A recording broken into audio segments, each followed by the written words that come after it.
Professor of history, Osmania university. ఈరోజు మన live ఛానల్లో డిస్కస్ చేయబోయేది ఏంటంటే BHI E145 some aspects of European history బుక్లో నుంచి యూనిట్ నెంబర్ 12, యూనిట్ నెంబర్ 12. అదేంటంటే కలోనియలిజం అండ్ ఇంపీరియలిజం. ఆ పాఠం మీద కలోనియలిజం అండ్ ఇంపీరియలిజం అనే పాఠం మీద మనం ఈ లైవ్ ఛానల్లో ఈరోజు మనం డిస్కస్ చేయబోతున్నాము. నా లెక్చరింగ్ నా యొక్క లెక్చర్ కోర్సు ఈరోజు కలోనియలిజం మీద, ఇంపీరియలిజం మీద ఉంటుంది. కలోనియలిజం అనేది ఎన్ని స్టేజ్లలో ఉంటుంది, ఇంపీరియలిజం అంటే ఏంటిది, కలోనియలిజం అంటే ఏంటిది, మరి ఈ కలోనియలిజం ఇంపీరియలిజానికి ఎట్లా దారి తీసింది, మరి ఇవన్నీ గురించి ఈరోజు పాఠంలో మనం నేర్చుకోబోతున్నాం. మొదట కలోనియలిజం అనేది మనం డిఫైన్ చేయాలి, తర్వాత ఇంపీరియలిజం వస్తుంది. కలోనియలిజం అంటే ఏంటంటే కాలనీస్ని ఎస్టాబ్లిష్ చేసుకున్నారు. ఎవరు? యూరోపియన్స్ నూతన సముద్ర మార్గాలను కనుగొన్నారు. హయ్యర్ సీస్లో నూతన సముద్ర మార్గాలను కనుగొన్నారు. ఎప్పుడైతే కాన్స్టాంటినోపుల్ను మరి తురుష్కులు ఆక్రమించారో, ఈ మధ్యధరా సముద్రం యొక్క ట్రేడ్ రూటును, వాణిజ్య వ్యాపార దారిని వాళ్ళు క్లోజ్ చేశారో, వాళ్ళకి యూరోపియన్స్ కొత్త నూతన మార్గాలను, సముద్ర మార్గాలను కనుగొన్నారు. ఆ విధంగా పోర్చుగల్ వాళ్ళు, స్పెయిన్ వాళ్ళు మొట్టమొదట్ల నూతన సముద్ర మార్గాలు కనుగొనడంలో ముందు నిలిచున్నారు. ఆ విధంగా ఆ తర్వాత మిగతా డచ్ వాళ్ళు, ఇంగ్లీష్ వాళ్ళు, మరి ఫ్రెంచ్ వాళ్ళు అందరూ కూడా నూతన సముద్ర మార్గాలను కనుక్కొని అక్కడ ఉన్నటువంటి బీద వాళ్ళు, ఎవరు? ఆ యూరోప్ రాజ్యాల్లో ఉన్నటువంటి ఒక బీద వాళ్ళు వేరే దేశాలకు నూతన సముద్ర మార్గాలు కనుగొన్నారు కాబట్టి వేరే దేశాలలోకి వర్తక వ్యాపారానికి వచ్చినారు. నూతన సముద్ర మార్గాల ద్వారా వర్తక వ్యాపారానికి వచ్చి చేరినారు. వాళ్ళలో మొట్టమొదటి వాళ్ళు పోర్చుగల్ వాళ్ళు, ఆ తర్వాత స్పెయిన్ వాళ్ళు, ఆ తర్వాత మరి రంగంలో దిగినటువంటి వాళ్ళు డచ్ వాళ్ళు, ఈస్ట్ ఇండియా కంపెనీ వాళ్ళు, తర్వాత ఫ్రెంచ్ వాళ్ళు. ఇలా వరుసగా అందరూ యూరోపియన్ కంట్రీస్ అందరూ కూడా వర్తక వ్యాపారం కోసం కొత్త ప్రదేశాలకు వచ్చి చేరినారు. వాళ్ళు చేరి నెమ్మదిగా వీళ్ళు వర్తక వ్యాపారానికి అంటే మరి ఏ దేశాలకైతే పోయారో ఆ దేశాల రాజుల యొక్క పర్మిషన్ తీసుకొని వర్తక వ్యాపారం మొదలుపెట్టారు. ఆ వర్తక వ్యాపారం మొదలుపెట్టి ఆ వర్తక వ్యాపారాలన్నీ కూడా సీ కోస్ట్లలో ఓడరేవులు ఎక్కడెక్కడ ఉంటాయో ఆ ఓడరేవులలో వాళ్ళు ఒక కాలనీస్ని ఎస్టాబ్లిష్ చేసుకొని, ఆ కాలనీస్లో కోటలు కట్టుకొని, ఆ కాలనీస్లో తమ యొక్క వర్తక వ్యాపారం ట్రేడింగ్ సెంటర్స్ని ఏర్పాటు చేసుకున్నారు. కాలనీస్లో ట్రేడింగ్ సెంటర్స్ను ఏర్పాటు చేసుకొని అక్కడ ఆ ప్రదేశంలో కోటలు కట్టుకున్నారు. ఆ ప్రదేశంలో మరియు రాజుల పర్మిషన్ తోటి వాళ్ళ రక్షణ కోసం కొంత సైన్యాన్ని, కొంత ప్రొటెక్షన్ దళాన్ని కూడా ఏర్పాటు చేసుకున్నారు. ట్రేడింగ్ డిపోస్ కూడా అక్కడ ఓడరేవులలో ఏర్పాటు చేసుకున్నారు. ఇది మొదటి స్టేజిలో వచ్చినటువంటి కాలనీస్ను వర్తక వ్యాపారం కోసం ఐరోపా వాళ్ళు యూజ్ చేసుకున్నారు. ఆ విధంగా ఇండియాకు వచ్చినారు, మరి ఆఫ్రికాకు పోయినారు, సౌత్ అమెరికాకు పోయినారు, తర్వాత అమెరికన్ కాలనీస్ కూడా పోయినారు. అమెరికన్ కాలనీస్కి అయితే మొత్తం ఇంగ్లాండ్ వాళ్ళే పోయినారు. అక్కడ ప్రొటెస్టెంట్ క్యాథలిక్ గొడవలతోటి ఆ ఇంగ్లాండ్లో ఉన్నటువంటి వాళ్ళు మతపరమైనటువంటి ఒక కొట్లాటలతోటి ప్రశాంత జీవనం కోసం అమెరికన్ కాలనీస్లో కూడా పోయి అక్కడ ఇంగ్లీష్ వాళ్ళు సెటిల్ అయినారు. సో ఈ విధంగా ఐరోపా వాళ్ళు వివిధ ఏషియన్, ఆఫ్రికన్, మరి లాటిన్ అమెరికన్ కంట్రీస్లలో, మరి కెనడా ప్రాంతంలో, అమెరికన్ కాలనీస్లలో, అమెరికాలో ఈ విధంగా సెటిల్ అయినారు. ఏమి కోసం? వర్తక వ్యాపారం కోసం సెటిల్ అయినారు. ఇలా వర్తక వ్యాపారం కోసం సెటిల్ అయినటువంటి యొక్క ఐరోపా వాళ్ళు మరి ఈస్ట్ ఇండియా కంపెనీ ఇండియాకు వచ్చింది, ఆ తర్వాత డచ్ కంపెనీ వచ్చింది, పోర్చుగీస్ కంపెనీ కూడా వచ్చింది. మరి పోర్చుగీస్ వాళ్ళని ఎల్లగొట్టారు. పోర్చుగీస్ వాళ్ళు, స్పెయిన్ వాళ్ళు దక్షిణ అమెరికాలో కేంద్రీకరించబడ్డారు. మరి డచ్ వాళ్ళు, ఇంగ్లాండ్ వాళ్ళు ఇక్కడ ఇండియాలో సెటిల్ అయినారు. ఇండియాలో మన డచ్ వాళ్ళ మధ్యలో, ఇంగ్లీష్ వాళ్ళ మధ్యలో పోరు జరిగింది. డచ్ వాళ్ళు ఇండోనేషియా కాలనీస్కు, మరి ఇంగ్లీష్ వాళ్ళు ఇండియా పరిమితమైంది. కానీ ఇండియాలో ఇంగ్లీష్ వాళ్ళు, ఫ్రెంచ్ వాళ్ళు ఇద్దరు వాళ్ళ యొక్క సెటిల్మెంట్స్ ఓడర్ లెవెల్లో ఏర్పాటు చేసుకొని కోటలు కట్టుకున్నారు. ఇదే విధంగా మరి మిగతా ప్రపంచంలోని మిగతా ఆఫ్రికా దేశంలో కానీ, మరి మిగతా దేశాల్లో కానీ ఓడరేవులలో వాళ్ళ యొక్క ట్రేడింగ్ డిపార్ట్స్ను, మరి కోటలను, ఆ విధంగా వర్తక వ్యాపారం కోసం మరి ఈ యొక్క ఏషియా, ఆఫ్రికా, లాటిన్ అమెరికా, మరి మిగతా చోట్లకు, కెనడా ప్రాంతము, మరి అమెరికా కాలనీస్లలో సెటిల్ అయినారు. ఇది వాళ్ళు వర్తక వ్యాపారం కోసం వచ్చి సెటిల్ అయినారు. కాలనీస్ ఎస్టాబ్లిష్ చేసుకున్నారు. ఎవరి కాలనీస్? యూరోపియన్ కాలనీస్ ఎస్టాబ్లిష్ చేసుకున్నారు ప్రపంచం మొత్తంలో కూడా.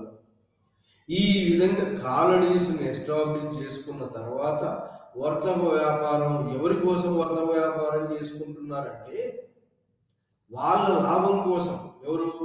బీద వాళ్ళైనటువంటి యూరోపియన్ ప్రజలు వర్తక వ్యాపారానికి, అక్కడ ఫ్యూడల్ లార్డ్స్, ల్యాండ్ లార్డ్స్ వాళ్ళందరూ అక్కడే ఉన్నారు, బాగా రిచ్ పీపుల్. కానీ బీద వాళ్ళందరూ బయట దేశాలకు వచ్చి వర్తక వ్యాపారానికి వచ్చినారు. వీళ్ళు ఏమిటి కోసం వచ్చినారు అంటే ఈ ఆసియా దేశాల్లో, హాట్ కంట్రీస్లలో దొరికేటువంటి వస్తువులు వాళ్ళకు బాగా ఉపయోగపడతాయి. ఏంటంటే వాటి సుగంధ ద్రవ్యాలు వాళ్లకు మటన్ చట్నీలకు ఉపయోగపడుతుంది. ఇంకోటి కాటన్ క్లాత్ ఇండియాలో మరి బాగా పడుతుంది. కాబట్టి కాటన్ దుస్తులు, చలి దేశంలో ఉంటారు కాబట్టి కాటన్ దుస్తులు వాళ్ళకు అవసరమైన యూరోపియన్ వాళ్ళకు. సో ఆ విధంగా బీద దేశమైనటువంటి యూరోపియన్ కంట్రీస్ అంతకుముందు,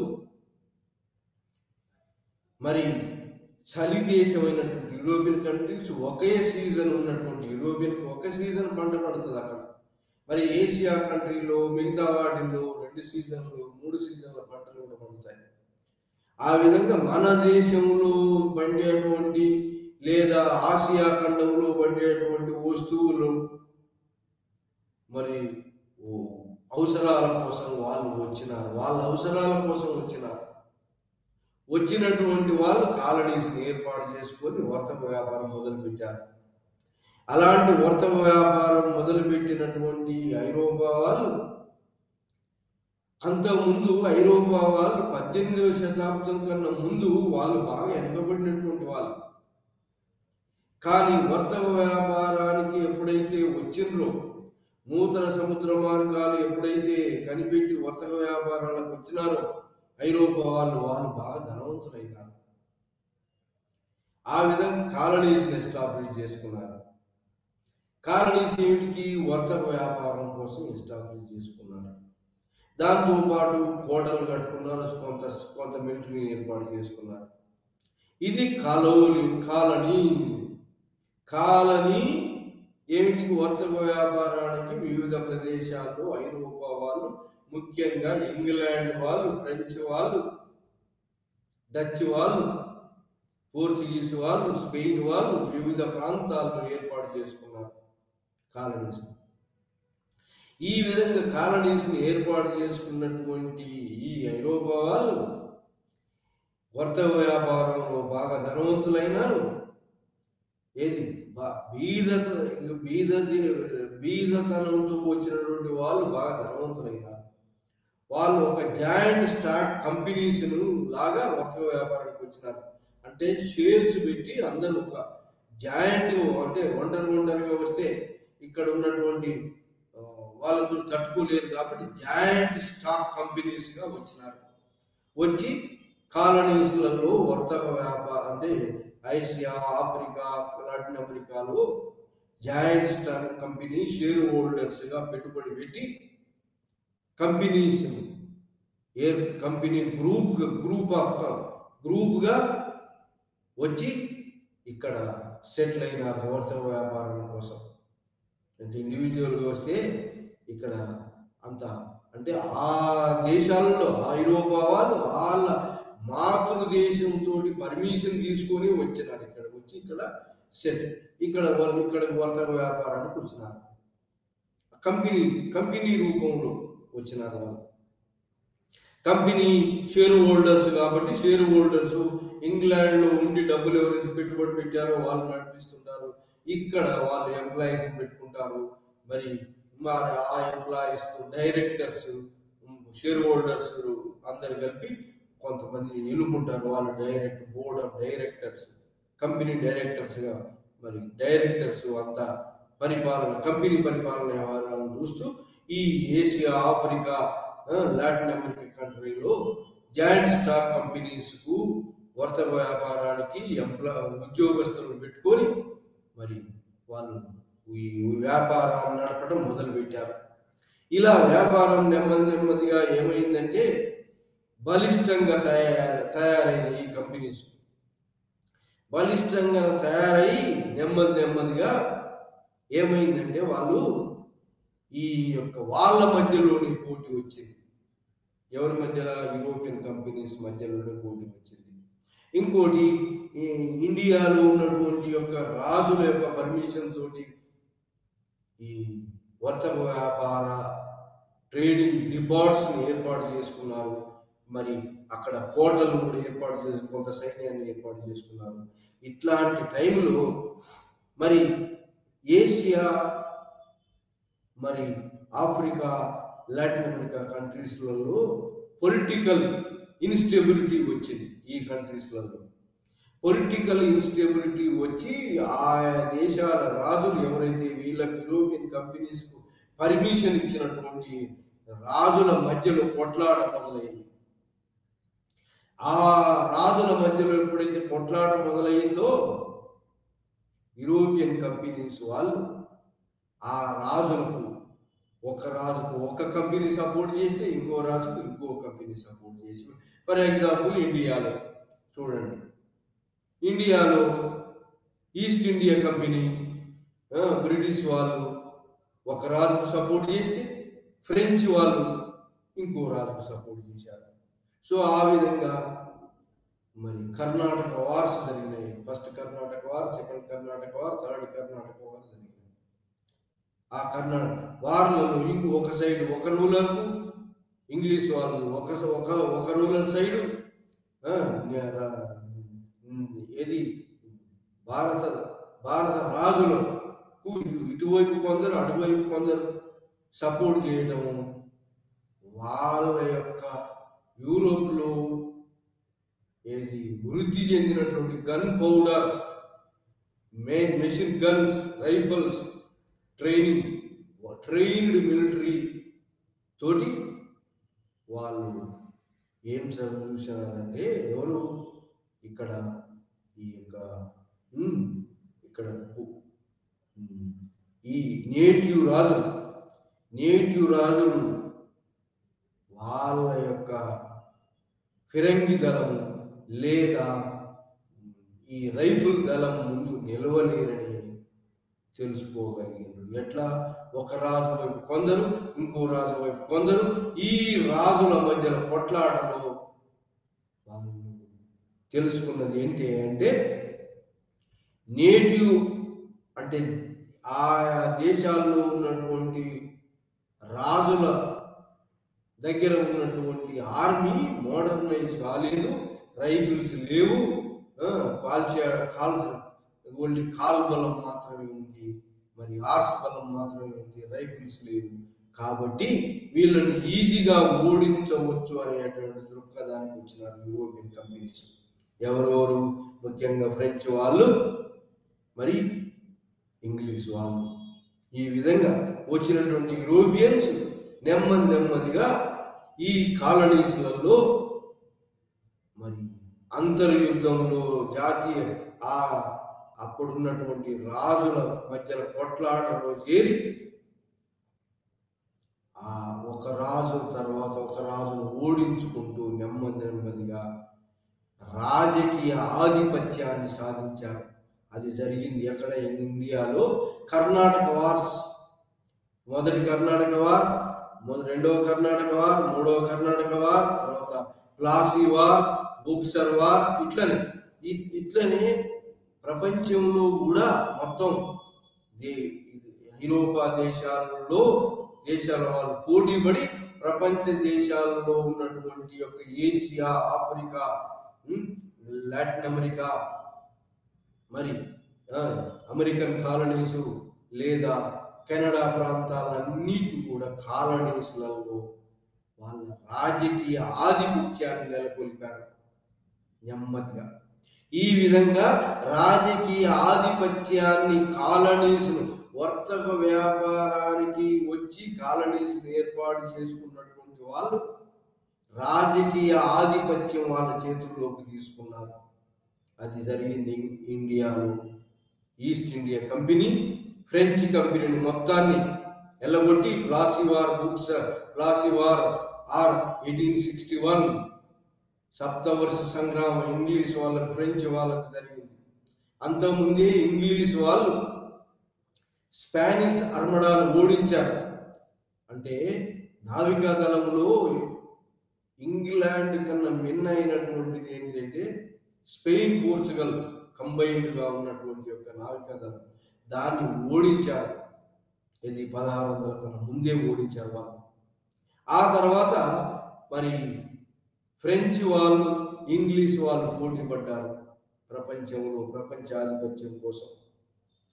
పోటీపడి ఈ ఫ్రెంచ్ వాళ్ళు, ఇంగ్లీష్ వాళ్ళు పోటీపడి మరి అవి 3 వార్స్, ఇది సప్తమ ఈ ఫ్రెంచ్ వాళ్ళ మధ్యన, ఇంగ్లీష్ వాళ్ళ మధ్యన ప్రపంచాధిపత్యం కోసం పోటీ జరిగి ఆఖరికి సప్తవర్ష సంగ్రామం 7 సంవత్సరాల యుద్ధం తోటి మరి ఈస్ట్ ఇండియా కంపెనీ ఇంగ్లీష్ వాళ్ళు ఫ్రెంచ్ వాళ్ళ మీద ఆధిక్యత సాధించారు. ఈ విధంగా ఇంగ్లీష్ వాళ్ళు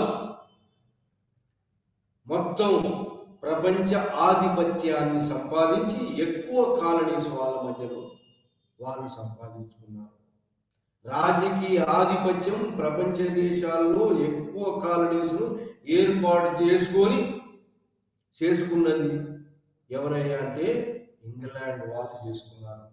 కొన్ని కాలనీస్ను ఫ్రెంచ్ వాళ్ళు ఉంచుకున్నారు, కొన్ని కాలనీస్ను డచ్ వాళ్ళు ఉంచుకున్నారు. ఇక ఆఫ్రికానైతే మొత్తాన్ని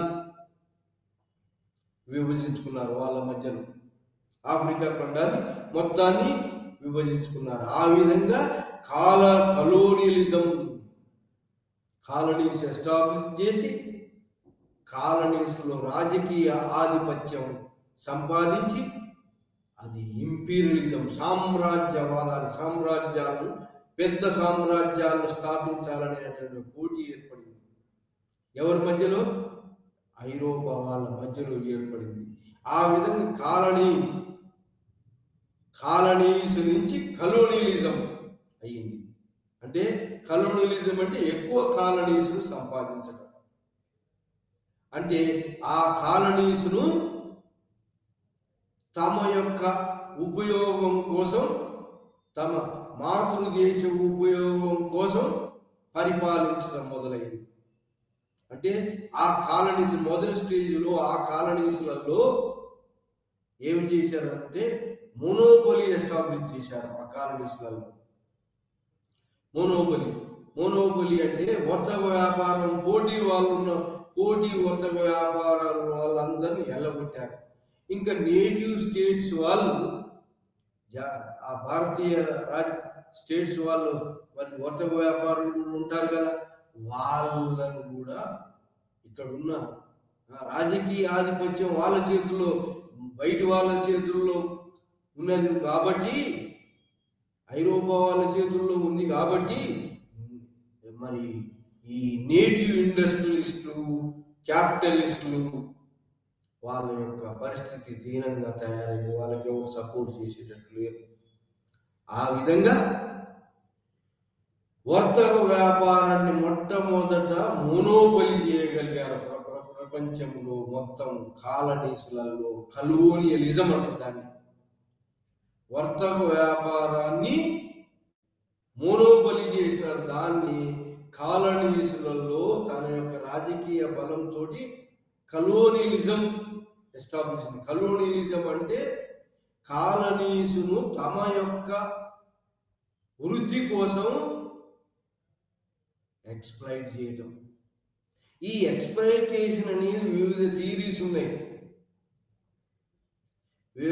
ఎక్స్‌ప్లాయిటేషన్ ఎక్కడ జరుగుతుందంటే, చూడండి, ఎవరైతే పెట్టుబడి పెడతారో క్యాపిటలిస్టులు, ఆ క్యాపిటలిస్టులు సరి అయిన జీతం లేబర్కి ఇవ్వకుండా, అంటే కార్మికులకు ఇవ్వకుండా, ఒక్కొక్క కార్మికుని మీద కొంత ప్రాఫిట్ పొందటం. ఆ ప్రాఫిట్ మళ్ళా ఏం చేస్తారు, ఈ యొక్క ధనవంతులు, క్యాపిటలిస్టులు ఎవరైతే ఉన్నాయో వాళ్ళు మళ్ళీ ఆ క్యాపిటల్ను రీఇన్వెస్ట్మెంట్ చేస్తారు. మళ్ళా రీఇన్వెస్ట్మెంట్ చేసి మళ్ళా ఇంకా కొంత ప్రాఫిట్. ఆ విధంగా సర్ప్లస్ ను ఎక్స్‌ప్లాయిట్ చేయటం అనేది క్యాపిటలిస్టుల యొక్క పంద. మిగులు ధనం వాళ్లకు లేబర్కి ఇవ్వకుండా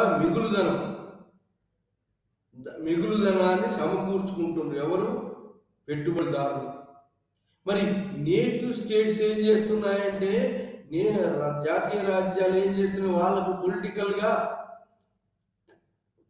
స్వయం నిర్ణయం తీసుకునే అధికారం లేదు. అంతా కూడా బయటి దేశం వాళ్ళు నేర్చుకుంటున్నారు. కాబట్టి వీళ్ళు సబ్సర్వియంట్గా, సబార్డినేట్గా పనిచేస్తున్నాయి ఈ కాలనీస్. రాజకీయ ఆధిపత్యం అంతా వాళ్ళ చేతిలో ఉంది. కాబట్టి వాళ్ళ యొక్క ఆధిపత్యాన్ని ఇంక్రీజ్ చేసుకోవడం కోసం అని చెప్పి పెద్ద బలమైన సైన్యాన్ని పోషించారు. ఎవరిదా డబ్బులు? ఈ యొక్క నేటివ్ స్టేట్స్ డబ్బులతోటి ఐరోపా వాళ్ళు పెద్ద సైన్యాన్ని పోషించారు కాలనీస్లలో. ఆ సైన్యాన్ని అయిన ఖర్చు అంతా కూడా ఇక్కడనే ఎలదీశారు. ఇంకా పెద్ద ఉద్యోగస్తులు కూడా మెయింటైన్ చేసినారు. వాళ్ళకయ్యే ఖర్చు కూడా ఈ యొక్క నేటివ్ రాజుల దగ్గర నుంచి, నేటివ్ దేశంలో దగ్గర నుంచి, కాలనీస్గా ఉన్నటువంటి రాజ్యాల నుంచి వసూలు చేసి ఈ యొక్క ధనాన్ని అంతా కూడా ఏం చేసినారంటే, మిగులు ఉద్యోగ రూపంలో వచ్చింది, మరి సైన్యం వాళ్ళు పోషించింది. ఏదైతే మిగులు ఉన్నదో మిగులు అంతా కూడా మాతృదేశానికి పంపటం. దాన్ని ఏమంటారంటే డ్రెయిన్ ఆఫ్ వెల్త్. మరి దాదాపు 8 రోజు వెల్త్ అంతా, సంపద తరలింపబడింది. సంపద ఒకవైపు వర్తక వ్యాపారులు తరలిస్తున్నారు, ఇంకో ఉద్యోగస్తులు తరలిస్తున్నారు, ఇంకో వైపు వివిధ రూపాల్లో సంపద అంతా కూడా ఈ ఆసియా, ఆఫ్రికా రాజ్యాలలో రాజకీయ ఆధిపత్యం సంపాదించి సంపద అంతా కూడా తమ మాతృదేశాలకు తరలించుకొని పోతున్నాయి ఐరోపా రాజ్యాలు. ఇది మరి కాలనీస్ని ఎస్టాబ్లిష్ చేసి కలోనియలిజం అంటే ఆ యొక్క కాలనీస్ను తమ సొంత దేశ అవసరాల కోసం ఉపయోగించుకోవటం, సబార్డినేట్గా సబ్సర్వియంట్గా ఉపయోగించుకోవటం, సర్వెంట్గా అంటే వాళ్ళ అవసరాలు తీర్చడం కోసం ఈ దేశాన్ని కాలనీస్ని ఎక్స్ప్లాయిట్ చేయడం జరుగుతుంది వివిధ రూపాల్లో. ఒక రూపంలో కాదు, వివిధ రూపాల్లో. వర్తక వ్యాపార రూపంలో మరి ఉద్యోగులు నియమించుకుంటే వాళ్ళు ఇంగ్లాండ్ ఉద్యోగులు వచ్చి ఇక్కడ పెద్ద పెద్ద జీతాలతోటి కాలనీస్లో ఉద్యోగ స్వామ్యంలో ఇరికి ఉద్యోగ స్వామ్యంలో చేరి వాళ్ళ యొక్క మిగులును కూడా పంపించడం, తర్వాత వివిధ రూపాల్లో ఈ ఆసియా దేశాలు, ఆఫ్రికా, ఐక్యము పొందినటువంటి unification of Germany, unification of Italy, ఏవి జర్మన్ రాజ్యం, ఇటలీ రాజ్యం గొప్ప రాజ్యాలు. ఈ రాజ్యాలు ఏమైంది? ఏకీకరణ జరిగింది. 1819 శతాబ్దంలో ఇవి ఏకీకరణ జరిగింది. అంతకుముందు జాతీయ రాజ్యాలుగా ఏర్పడ్డాయి, బాగా బలపడ్డాయి. కానీ ఈ నూతనంగా వచ్చినటువంటి జర్మనీ, ఇటలీ జాతీయ రాజ్యాలు, లేటుగా ఆవిర్భవించిన జాతీయ రాజ్యాలు, మరి వాళ్ళు కూడా కొన్ని కాలనీస్ని సంపాదించుకోవాలనుకున్నారు. ఆ విధంగా కాలనీస్ని సంపాదించుకోవాలంటే కాలనీస్ అన్ని ఆల్రెడీ వెల్ డెవలప్డ్, ముందుగా డెవలప్ అయినటువంటి వాళ్ళ చేతుల్లో కాలనీస్ ఉన్నాయి. ఎవరి చేతుల్లో? ఇంగ్లాండ్ చేతుల్లో కాలనీస్ ఉన్నాయి. కాబట్టి ఇంగ్లాండ్ను ఓడించితేనే కానీ కాలనీస్ సంపాదించుకోవచ్చు. దాన్ని ఏమంటారంటే సామ్రాజ్యవాదం అంటారు. అంటే కాలనీస్ను ఐరోపా రాజ్యాలు తమ వశం చేసుకోవడం కోసం, తమ దేశాల వృద్ధి కోసం, తమ కాలనీస్ను ఎక్కువ తమ దేశ కాలనీస్ను ఎక్కువ చేసుకోవడం కోసం పోటీ పడటాన్ని, దాన్ని ఇంపీరియలిజం, సామ్రాజ్యవాదం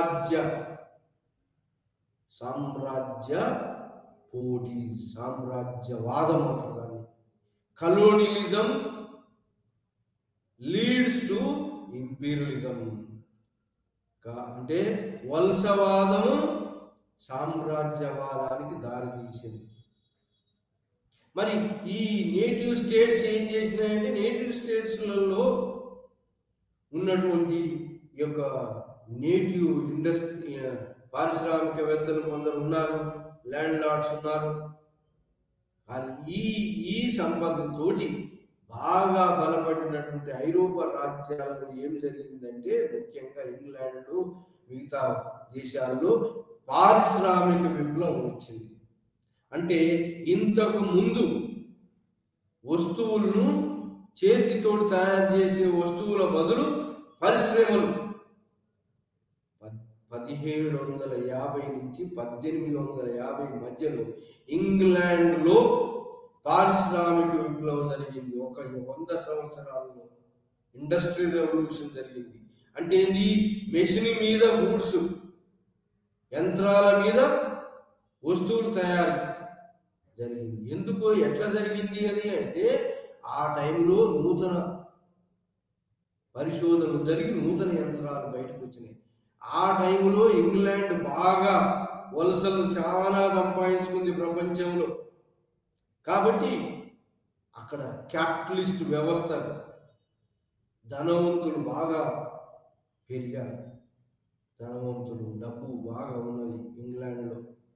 డబ్బు బాగా ఉండటమే కాకుండా ఇంగ్లాండ్లో ఉన్నటువంటి యొక్క ఖనిజ సంపద, నావికా సంపద, బొగ్గు సంపద, ఇవన్నీ కూడా ఇంగ్లాండ్లో పారిశ్రామిక విప్లవం జరగడానికి దోహదం చేసింది. ఏంటి అంటే, మొట్టమొదటిసారి ఇంగ్లాండ్లో ఎంక్లోజర్ మూమెంట్, ల్యాండ్ లార్డ్స్ తోటి భూమిని అంతా కూడా పెద్ద పెద్ద కమతాలుగా గొర్రెలకు, పశువులకు, ఆవులకు మేపడం కోసం, మరి పెద్ద పెద్ద వ్యవసాయ కమతాల కోసం ల్యాండ్ లార్డ్స్ ఏర్పాటు చేశారు. దాని తర్వాత మరి ఎవరు పార్లమెంటరీ యాక్ట్స్ ద్వారా కూడా ఎంక్లోజర్ మూవ్మెంట్ అంటే దాన్ని ఏంటంటే పెద్ద పెద్ద కమతాలతోటి ఏర్పాటు చేసి ఏది ఈ యొక్క పశు సంపద పెరగడానికి కానీ వ్యవసాయ సంపద పెరగడానికి కోసం కానీ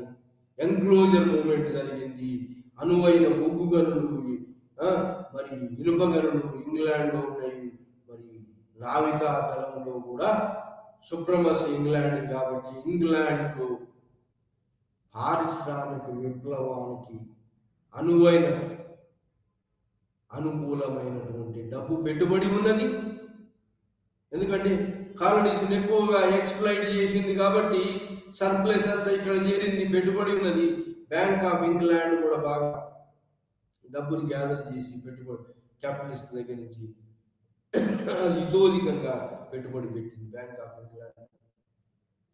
ఆ విధంగా పెట్టుబడిదారి వ్యవస్థ, పారిశ్రామిక విప్లవం ఇంగ్లాండ్లో సక్సెస్ కావడానికి అనువైన పరిస్థితులు వచ్చినాయి. ఆ విధంగా ఇంగ్లాండ్ మొట్టమొదటి పారిశ్రామిక దేశంగా మారింది. అక్కడ ఉన్నటువంటి కుటీర పరిశ్రమలు, మన భారతదేశ కుటీర పరిశ్రమల నుంచి పోయిన వస్తువులకే అది ధీటుగా నిలవలేక అంతకుముందు మన వస్తువుల మీద, మన కాటన్ వస్తువుల మీద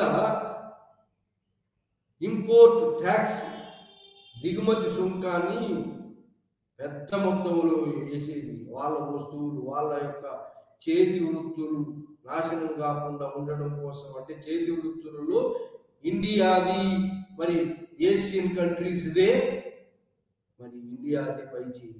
అట్లాంటి పైచేయి ఉన్నటువంటి ఈ యొక్క కాటన్ వస్తువుల మీద పెద్ద మొత్తంలో దిగుమతి సుంకాన్ని ఒక లేడీ ఒక ఇండియా యొక్క చేతి ఖర్చీఫ్, హ్యాండ్ ఖర్చీఫ్ ఉన్నందుకోసం ఆమె మీద 230 పౌండ్ల స్టెర్లింగ్స్ ఫైన్ విధించారు. అంటే ఏంటి, మన ఇండియా వస్తువులకు యూరోపియన్ వస్తువులు ధీటుగా లేక వాళ్ళ వస్తువులకు పోటీ, మన వస్తువులకు అవి పోటీకి తట్టుకోలేవు అని మన వస్తువుల మీద సుంకాన్ని విధించారు. ఎవరు? ఇంగ్లాండ్ వాళ్ళు. ఎప్పుడు?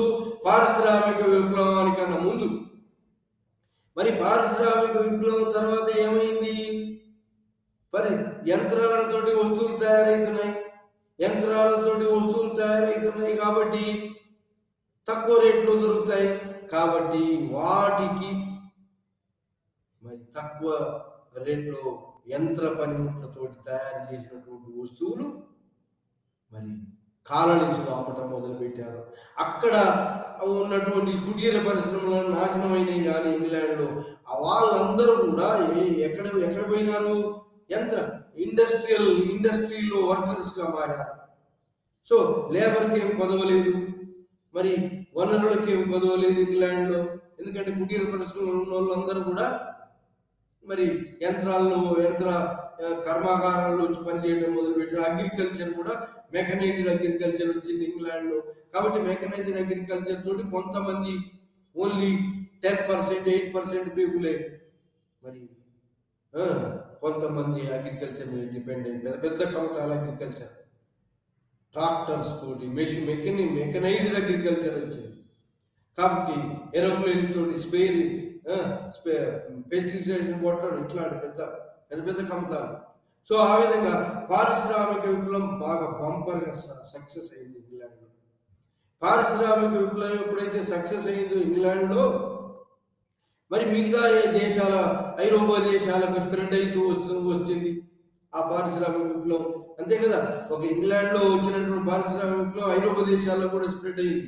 అప్పుడు ఐరోపా దేశాల్లో ఉన్నటువంటి జర్మనీ, ఫ్రాన్సు, మిగతా దేశాలు వాళ్ళ యొక్క ఇండస్ట్రీస్, వాళ్ళ కుటీర పరిశ్రమలు, వాళ్ళ పరిశ్రమలు దెబ్బతినకుండా ప్రొటెక్టివ్ ట్యాక్స్ ఇంగ్లాండ్ గూడ్స్ మీద వేసి వాళ్ళ శిశువావస్థలో ఉన్నటువంటి పరిశ్రమలను రక్షించుకున్నారు. కానీ మన ఇండియాలో ఏంటి అలాంటి పరిస్థితి లేదు. ఎందుకు రాజకీయ ఆధిపత్యం వాళ్ళ చేతుల్లో ఉంది. ఎవరి చేతిలో? బ్రిటిష్ వాళ్ళ చేతిలో ఉంది. కాబట్టి ఇక్కడ ఏమి పెద్ద పెద్ద ఇండస్ట్రీస్ని ఏర్పాటు చేయలేదు. ఏం చేసినారు? ఇండియాను ఒక కాలనీగా మార్చారు. ఏమని? Exports of raw material, imports of finished goods. అక్కడ తయారైన వస్తువులు మన వాళ్ళు కొనాలి. ఇక్కడ పండించిన రా మెటీరియల్ అయినటువంటి కాటన్ను, జూటు, అంటే జనపనార, ఇంకా ఇండిగో, జనపనార, ఇంకా మిగతా టీ, కాఫీ, రబ్బర్, ఈ ప్లాంటేషన్ నుంచి వచ్చినటువంటి వాటిని అన్నింటినీ కూడా raw material, without finish raw material exploit చేస్తుంది. అక్కడ యంత్రాల మీద తయారైన వస్తువులు ఇక్కడ మన వాళ్ళకు అమ్మటం మొదలుపెట్టారు. అయితే ఆ యంత్రాల మీద తయారైన తక్కువ రేటుకు ఉంటాయి కాబట్టి మన ఇండస్ట్రీస్ అన్ని చేతి వృత్తులన్నీ నాశనం అయిపోయింది. ఆ విధంగా చేతి వృత్తులు ఎప్పుడైతే నాశనం అయినాయో, చేతి వృత్తుల వాళ్ళందరూ కూడా ఎటువైపు పోయినారు? భూమి మీదకి పోయినారు. అందరూ అగ్రికల్చర్ మీద డిపెండ్ అయ్యారు. అంటే ఇది చూడండి, వ్యతిరేకంగా ఇంగ్లాండ్లో అగ్రికల్చర్ మీద డిపెండ్ అయ్యేటువంటి వాళ్ళు ఐరోపాలో తక్కువైనరు. ఇండియాలో, ఏషియన్ కంట్రీస్లలో వ్యవసాయం మీద ఆధారపడ్డ వాళ్ళు ఎక్కువైంది. మరి ఆ విధంగా చేతి వృత్తులన్నీ నాశనం అయింది. మరి ఇలా నాశనానికి ఏం చేసిందంటే మోడర్న్ ట్రాన్స్పోర్ట్ వ్యవస్థ, కమ్యూనికేషన్ వ్యవస్థ, మిలిటరీ వ్యవస్థ, వాళ్ళ అవన్నింటినీ కూడా తోడ్పాటుతోటి వాళ్ళు మరి ఇండియాను కాలనీగా ఏర్పాటు చేసుకొని ఎక్స్ప్లైటేషన్ మొదలుపెట్టారు. ఆ విధంగా ఎక్స్ప్లైటింగ్ ది కాలనీస్ మధ్యలో పోటీ ఏర్పడింది. ఐరోపా రాజ్యాల మధ్యలో పోటీ ఏర్పడింది. ఆ పోటీనే ఏమిటి దారి తీసింది? ఇక్కడ ఉన్నటువంటి ఆ పోటీ ఇంపీరియలిజం పోటీ ఏంటికంటే మొదలైంది? ఏమిటి దారి తీసిందంటే మొదటి ప్రపంచ యుద్ధం 1914, 1918, 19 దాకా మొదటి ప్రపంచ యుద్ధం. తర్వాత మళ్ళీ కోలుకున్నటువంటి జర్మనీ, జపాన్ కూడా ఐరోపా వాళ్ళతోటి ఈక్వల్గా అభివృద్ధి చెందిన జపాన్ మరి మళ్ళీ ఫస్ట్ వరల్డ్ వార్లో బాగా దెబ్బతిన్నాడు. జర్మనీ మళ్ళా కోలుకుంది. మళ్ళీ రెండవ ప్రపంచ యుద్ధానికి దారితీసింది ఇంపీరియలిజం, సామ్రాజ్యవాదం. ఆ విధంగా సామ్రాజ్యవాదం, వలసవాదం నుంచి సామ్రాజ్యాలను, వలసలను సంపాదించడం కోసం ఐరోపా రాజ్యాల మధ్య ఇంపీరియలిజం, సామ్రాజ్యవాదం పెరిగి అది యుద్ధాలకు దారితీసింది. మొదటి ప్రపంచ యుద్ధం, రెండవ ప్రపంచ యుద్ధం. ఆ విధంగా మొదటి ప్రపంచ యుద్ధం, రెండవ ప్రపంచ ఈ యుద్ధాలలో ఏమైందంటే ఈ నూతన రాజ్యాలు బాగా బలపడ్డాయి. అమెరికా కూడా మొట్టమొదట ఇంగ్లీషు వలసలతోటి ఏర్పడినటువంటి అమెరికన్ కాలనీస్ 1776లో స్వాతంత్రం పొంది అమెరికా తన లిఖిత రాజ్యాంగాన్ని ఏర్పాటు చేసుకొని స్వతంత్ర రాజ్యం అయింది America, United states of America. తర్వాత 1917లో రష్యాలో బోల్షెవిక్ విప్లవం వచ్చి రష్యా కూడా కమ్యూనిస్టు ప్రభుత్వాలు ఏర్పాటైనాయి లెనిన్ ఆధ్వర్యంలో. ఆ విధంగా ఈ రెండు బలపడ్డాయి. ఆ విధంగా అంతకుముందు పెద్ద పెద్ద సామ్రాజ్యాలు స్థాపించినటువంటి ఇంగ్లాండ్ మొదటి ప్రపంచ యుద్ధం, రెండవ ప్రపంచ యుద్ధానికి దారి తీసినటువంటి సామ్రాజ్యవాదానికి పునాది అయినటువంటి ఇంగ్లాండ్, ఫ్రాన్స్ దేశాలు రెండు వెనకబడిపోయినాయి. ఎక్కువ వలసలు సంపాదించినటువంటి వాళ్ళు వెనకబడిపోయినారు. ఈ అమెరికా, రష్యా ముందు ఫస్ట్ స్టేట్స్గా ఎమర్జ్ అయి ఈ వలసలకు సపోర్ట్ చేసినాయి. Woodrow Wilson, self determination, self reliance. Woodrow Wilson ఏ రాజ్యం ఆ రాజ్యం ప్రజలతో పరిపాలింపబడాలి అనుకుంటుంది. వుడ్రో విల్సన్ 14 పాయింట్స్, మరి అదేవిధంగా నానా సమితి ప్రివెంట్ ది వార్, సో ఐక్యరాజ్య సమితి, సో ఇట్లా వలసల కోసం పోటీ పడ్డటువంటి వాళ్ళు వెనకబడి మరి అమెరికా, రష్యా ముందు ఫస్ట్ స్టేట్స్గా ఎమర్జ్ అయినాయి, ఇంగ్లాండ్, ఫ్రాన్స్ సెకండ్ స్టేట్స్ అయినాయి. ఆ విధంగా ఫస్ట్ స్టేట్స్ కంట్రీస్ అయినటువంటి అమెరికా, రష్యా ఈ యొక్క కాలనీస్లలో ఈ యొక్క లిబరేషన్ మూమెంట్, స్వతంత్ర పోరాటాలు జరుగుతున్నాయి. స్వతంత్రం ఇవ్వాలి, ఎందుకంటే ఎక్స్‌ప్లాయిటేషన్ జరుగుతుంది కాబట్టి స్వతంత్రం ఇవ్వాలి అనేటువంటి పోరాటాలు ఎక్కువైనాయి. ఇది ఏషియన్ ఆఫ్రికన్ కంట్రీస్లో. ఆ విధంగా Asian countries, African countries, Africa మొత్తం డివైడ్ చేసుకుని ఈ విధంగా ఇండియా మరి స్వతంత్రాన్ని పొందడానికి మరి ఈ విధంగా ఆ రష్యా, అమెరికా సపోర్ట్ చేసినాయి. అది ఈ విధంగా కలోనియలిజం, ఇంపీరియలిజం 3 స్టేజ్ల్లో విభజించారు. First stage, second stage and third stage.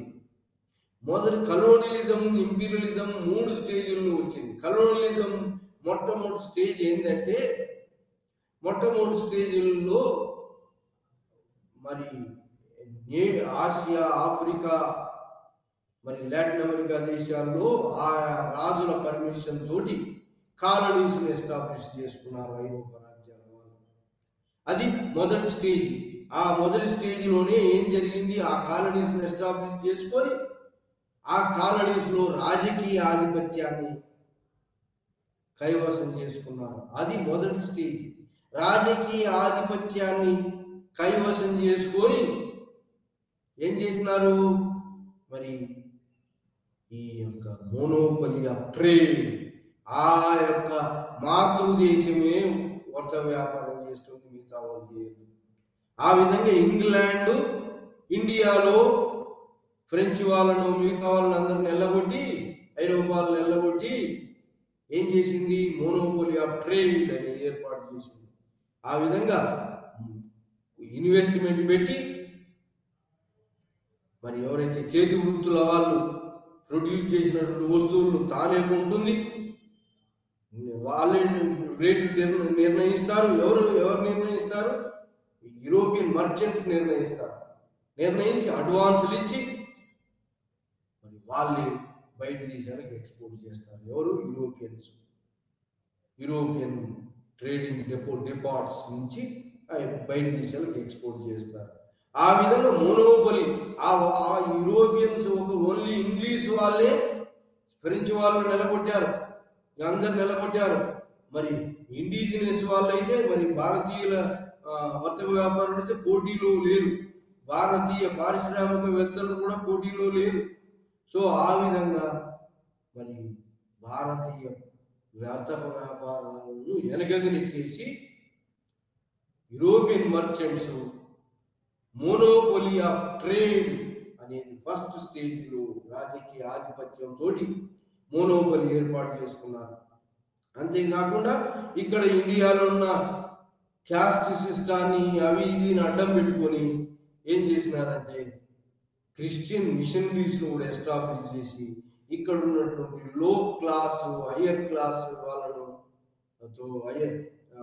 Higher class వాళ్ళను ఏది పర్మిషన్స్ అని, లైసెన్సులని, మరి ఉద్యోగాలని లోగా తీసుకోవటం, వాళ్ళను క్రిస్టియన్స్గా క్రిస్టియనైజ్ చేయటం, ఆ విధంగా క్రిస్టియానిటీని స్ప్రెడ్ చేయడం. ఒకవైపు రాజకీయ ఆధిపత్యం, ఇంకొకవైపు రాజకీయ ఆధిపత్యం కోసం వాళ్ళు సైన్యాన్ని, పెద్ద సైన్యాన్ని పోషించడం. మరి మరి వాళ్ళు అది కంపెనీ డైరెక్టర్స్ ఆధ్వర్యంలో ఏది గవర్నర్ జనరల్స్ను అపాయింట్ చేయటం. ఆ తర్వాత అది ఈస్ట్ ఇండియా కంపెనీ మోనోపలి మొట్టమొదట ఏర్పాటు చేసింది. ఫస్ట్ స్టేజ్లో మోనోపలి ఏర్పాటు చేసింది. తర్వాత మోనోపలి ఏర్పాటు చేసి బాగా బలపడ్డ తర్వాత ఇక్కడ అంతా నాశనం చేసి ఎక్స్‌ప్లాయిట్ చేసిన తర్వాత, ఇంకా ఆ ఇంగ్లాండ్ పరిశ్రమలు బాగా బలపడిన తర్వాత free trade policy, laissez faire system అనేది సెకండ్ స్టేజ్లో పెట్టింది. సెకండ్ స్టేజ్ ఫ్రీ చేయాలి. ఇప్పుడు దిగుమతి సుంకాలు వద్దు ఎక్కడ, ఎందుకంటే అది బాగా బాగా బలపడింది. సో ఆ విధంగా బలిసిన ఎద్దు బక్క ఎద్దును పోటీగా బండి పొందడానికి మొదలుపెట్టింది. ఆ విధంగా ఇంగ్లాండ్ ఫ్రీ ట్రేడ్ పాలసీ, ఎవరైనా ఎక్కడైనా వర్తక వ్యాపారం చేసుకోవచ్చు, ఎవరిది కాదు అనే ఫ్రీ ట్రేడ్ పాలసీ పెట్టింది. ఏది దాన్ని లెజెస్ వెయిర్ సిస్టమ్, అది ఏమంటారంటే సెకండ్ స్టేజ్ ఆఫ్ కలోనియలిజం,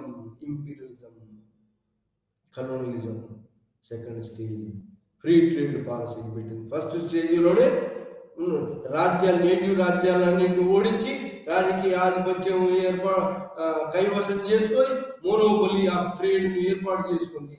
మరి సెకండ్ స్టేజ్లో ఏంటి ఫ్రీ ట్రేడ్ అని transport communication system railways introduce చేసింది ఇండియా. ఎందుకు?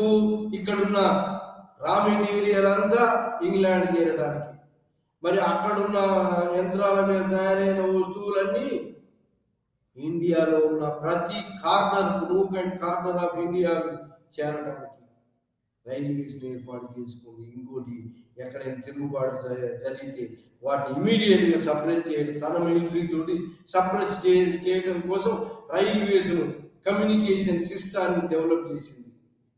అది second stage of exploitation of the colonies. So ఆ విధంగా సెకండ్ స్టేజ్ ఆఫ్ ఎక్స్ప్లైటేషన్, ఆ తర్వాత సెకండ్ స్టేజ్ ఆఫ్ ఎక్స్ప్లైటేషన్ తర్వాత థర్డ్ స్టేజ్ ఆఫ్ ఎక్స్ప్లైటేషన్ ఏంటి? ఫైనాన్షియల్ క్యాపిటలిస్ట్ స్టేజ్ అంటారు దాన్ని. అది 1858, అంటే బ్రిటిష్ రూల్ డైరెక్ట్ గా 1817 ప్లాసీ ఇండియాలో చూసినట్టయితే ప్లాసీ వార్, బాక్సర్ వార్ తర్వాత దివానీ రైట్స్ పొందిన తర్వాత మరి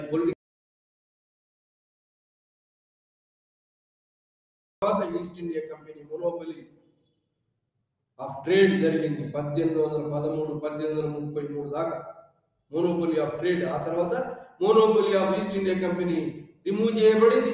యూరోపియన్ ఇంగ్లాండ్ లో ఉన్నటువంటి మిగతా కంపెనీస్ కూడా వచ్చి న్యూ ఈస్ట్ ఇండియా కంపెనీ అనే పేరు పెట్టుకొని వాళ్ళు కూడా పోటీలో దిగినారు.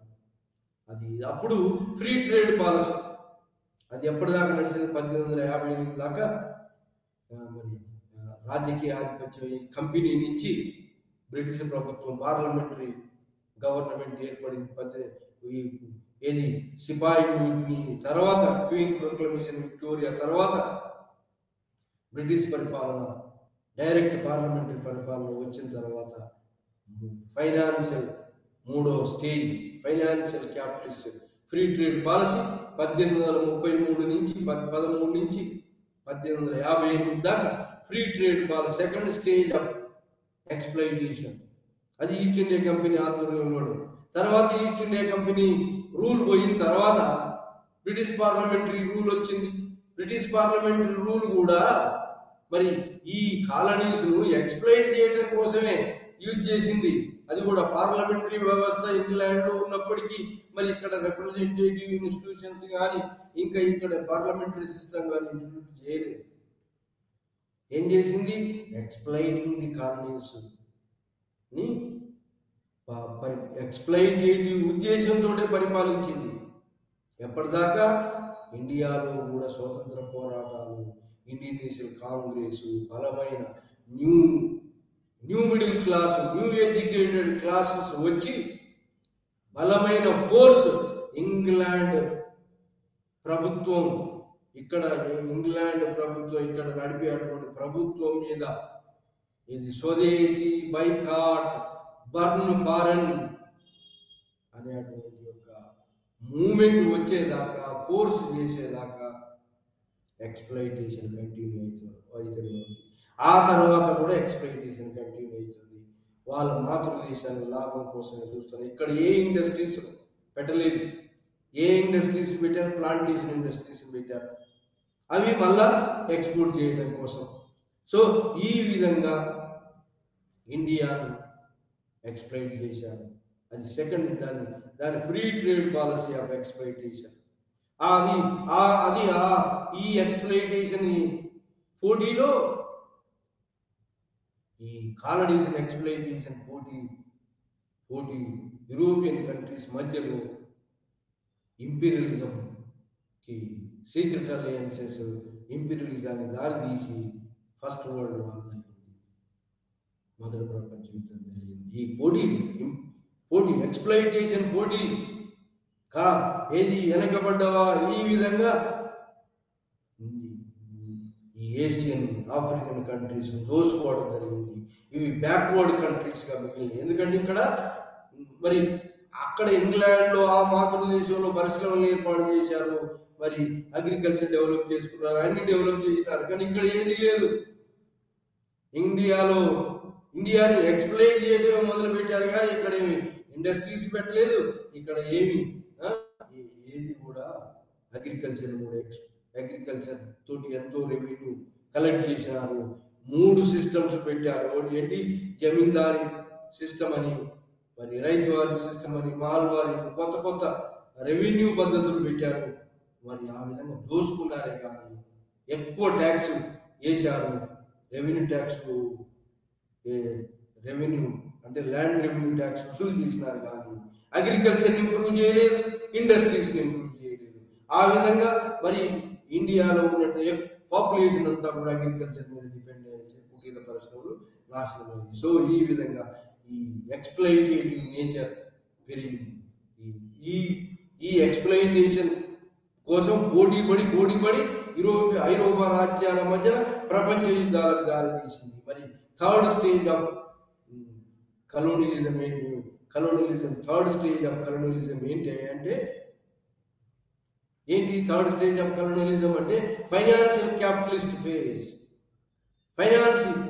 ఇన్వెస్ట్మెంట్ పెట్టి, ఎందుకంటే ఇంగ్లాండ్లో ఆ అభివృద్ధి చెందిన దేశాల్లో ఫైనాన్స్ పెడితే బాగా లాభాలు బాగా రావు, ఇక్కడే ఎక్కువ పాపులేషన్ ఉంది, ఇక్కడ వనరులు తక్కువ ధర క్యాపిటల్ తోటి ఇక్కడ అన్ని పరిశ్రమలు ఏర్పాటు చేసుకోవచ్చు అనేది ఉద్దేశంతో ఫైనాన్స్, ఇండియాలో ఫైనాన్స్ పెట్టడం. ఆ విధంగా రైల్వేస్ మీద పెట్టారు యూరోప్ వాళ్ళు పట్టణం. ఆ తర్వాత మిగతా కాటన్ ఇండస్ట్రీస్ మీద పెట్టారు, మిగతా ఇండస్ట్రీస్ మీద, గ్లాస్ ఇండస్ట్రీ మీద, రబ్బర్ ఇండస్ట్రీస్ మీద, ప్లాంటేషన్ ఇండస్ట్రీస్ మీద, జూట్ ఇలాంటి కాటన్ ఇండస్ట్రీస్ ఓపెన్ చేసినారు. కానీ ఇండియన్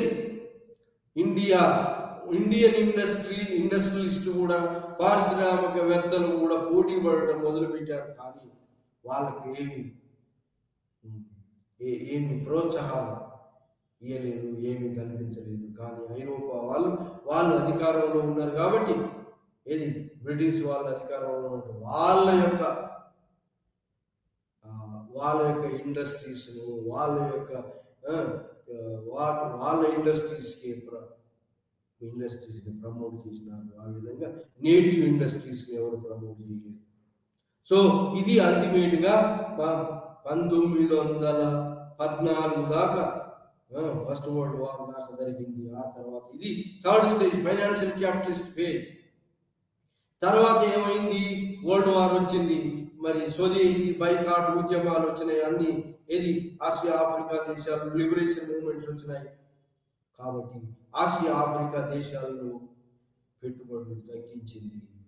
మరి ఈ లిబరేషన్ మూవ్మెంట్స్ తోటి, మరి ఈ యొక్క అమెరికా రష్యా ప్రోద్బలంతో ఇంగ్లాండ్ రెండవ ప్రపంచ యుద్ధంలో బాగా నష్టపోయింది.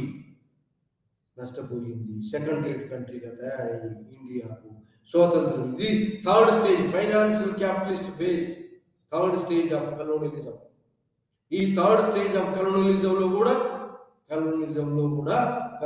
Colonialism leads to imperialism leads to world war leads to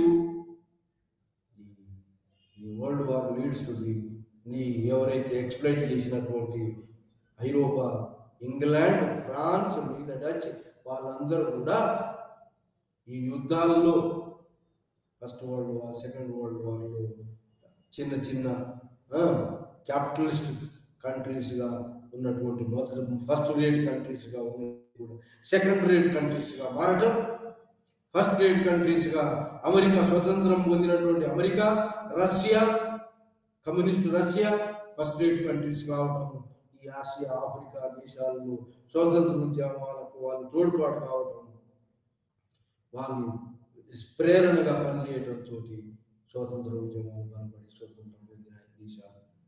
ఆ విధంగా మరి ఈ ఎప్పుడైతే first world war, second world war ఇది ఇంకా ఇక్కడ మరి ఈ తర్వాత కూడా కలోనియలిజం, న్యూ కలోనియలిజం మొదలైంది.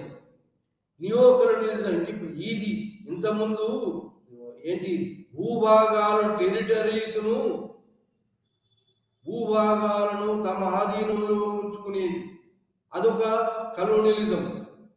మరి ఇప్పుడు నియో కలోనియలిజం అనేది మొదలైంది. నియో కలోనియలిజం అంటే ఏంటి అంటే పెట్టుబడి పారిశ్రామికవేత్తలు ఎవరైతే ఉన్నారో క్యాపిటలిస్ట్ కంట్రీస్ మరి ఈ నూతనంగా స్వాతంత్రం పొందినటువంటి బ్యాక్వర్డ్ కంట్రీస్ మీద ప్రభుత్వాల మీద పెత్తందారితనం చెలాయించుతూ ఈ బ్యాక్వర్డ్ కంట్రీస్లో ఇండస్ట్రీస్ ఓపెన్ చేసి మళ్ళీ అల్టిమేట్గా సర్ప్లస్ ప్రాఫిట్ కావాలి. క్యాపిటలిస్ట్కి కావాల్సింది ప్రాఫిట్ ఎక్కడైతే బ్యాక్వర్డ్ కంట్రీస్ ఉంటాయో అక్కడ పెట్టుబడి పెట్టి మళ్ళీ న్యూ కలోనియలిజం అనేది బ్యాక్వర్డ్ కంట్రీస్లో మొదలైంది. అది కాకుండా ఇంకా ఎక్కడంటే క్యాపిటలిస్ట్ వ్యవస్థ, ఈ యొక్క మెట్రోపాలిటన్ వ్యవస్థ, క్యాపిటలిస్ట్ వ్యవస్థ ఏంటంటే ఈ బ్యాక్వర్డ్ కంట్రీస్లో కాకుండా ఫార్వర్డ్ డెవలప్ అయిన కంట్రీస్లలో కూడా పెట్టుబడి పెట్టి క్యాపిటలిస్టులు వర్తక వ్యాపారంలో లాభాన్ని పొందటం మొదలుపెట్టారు. డెవలప్డ్ కంట్రీస్లో కూడా పెట్టుబడి పెట్టారు. ఎవరు? ఇంగ్లాండ్ వాళ్ళు. మరి ఇంగ్లాండ్ వాళ్ళు జర్మనీలో పెట్టారు, చూడండి, ఫ్రాన్స్లో పెట్టారు పెట్టుబడి. సో అంటే డెవలప్డ్ కంట్రీస్లో కూడా పెట్టారు వాళ్ళు. కాలనీస్లో కాకుండా డెవలప్డ్ కంట్రీస్లో కూడా పెట్టుబడి దారి వ్యవస్థ యొక్క స్వభావం ఏంది అంటే ప్రాఫిట్ ఎక్కడైతే వస్తుందో అక్కడ వాళ్ళ యొక్క వ్యవస్థలు, ఇండస్ట్రీస్, ఇన్స్టిట్యూషన్స్ ఓపెన్ చేసి ప్రాఫిట్స్ పొందడం. ఇదేమంటారంటే నియో కలోనియలిజం, కొత్త తరహా ఏంటి సామ్రాజ్య కొత్త తరహా వలసవాదము అంటారు. అంటే ఆ యొక్క స్టేట్ గవర్నమెంట్స్ ను తమ గుప్పిట్లో ఉంచుకొని తమకు అనుకూలంగా శాసనాలు చేయించుకొని తమ పెట్టుబడి పెట్టి మరి తమకు లాభాలు సంపాదించుకోవడం. ఆ విధంగా social exploitation, economic and social exploitation over the backward and also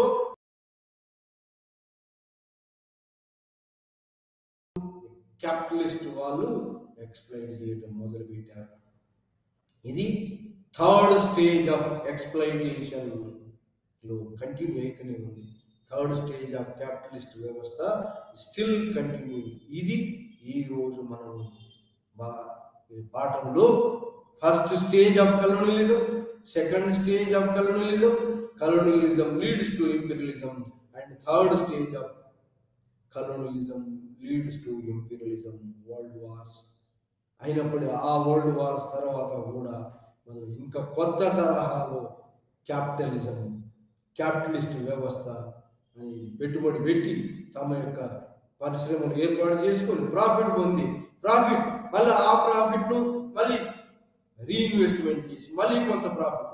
అంటే ఈ యొక్క నేషనల్ ప్రాపర్టీ ఈక్వల్గా డిస్ట్రిబ్యూట్ కాకపోవడంతో, కొంతమంది ఆధ్వర్యంలోని క్యాపిటల్ ఉండటంతో ఈ వ్యవస్థ ఇలా ఎక్స్ప్లైటేషన్ వ్యవస్థ కొనసాగుతుంది. అది కలోనియలిజం, ఇంపీరియలిజం అనే పాఠంలో మనం ఈరోజు డిస్కస్ చేసినటువంటి యొక్క అంశాలు.